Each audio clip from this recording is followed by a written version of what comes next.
When we are calculating gifts made in someone's lifetime, it's worth mentioning that when it comes to a cash gift, this is pretty straightforward. In the sense of you can see a physical amount of cash being given, say, to someone. However, if it's a gift of something else, such as property, such as stocks and shares, this can sometimes get a bit more difficult. And shares is a real tricky area, and I've given you an example on this slide. Agnes owns 51% of the shares in Brown Limited, an investment company. And what she does is she gives 2% of the company's shares to charity. So she makes a gift of 2%. Of course, a charity exemption is going to apply to the value of that gift, and I think we can all accept that. However, what is the actual value of the gift? What a lot of people do is they simply work out what 2% of the shares were worth, and that would be the amount. However, in this scenario, we've gone down from 51% ownership to 49% ownership. And that makes a massive difference when valuing company assets because we're no longer the majority shareholder.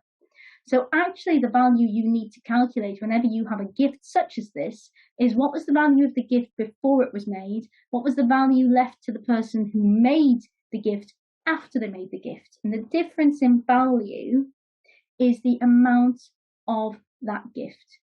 So you can see here that's clearly going to be more than what 2% of a shareholding is worth. Other things you need to be aware of is whether or not we have to fill in a tax return for the estate. A trust and estate tax return has to be completed if any of the following apply.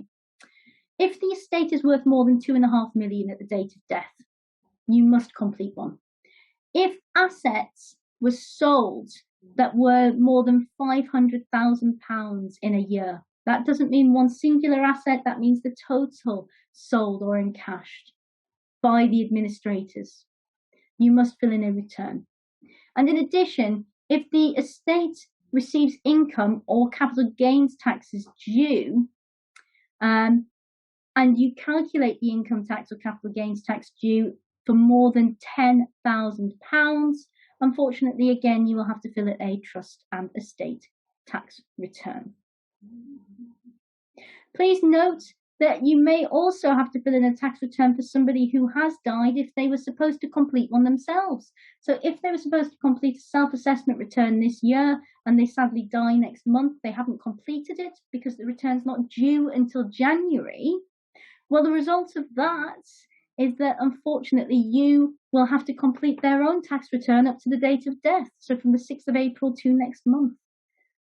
So one of the questions you must ask is, did the deceased pay tax? Do we know whether or not they pay tax? And we send an initial letter to HM Revenue and Customs to confirm we are instructed, and we ask that question. Whether or not you then fill in the trust return depends upon the estate itself.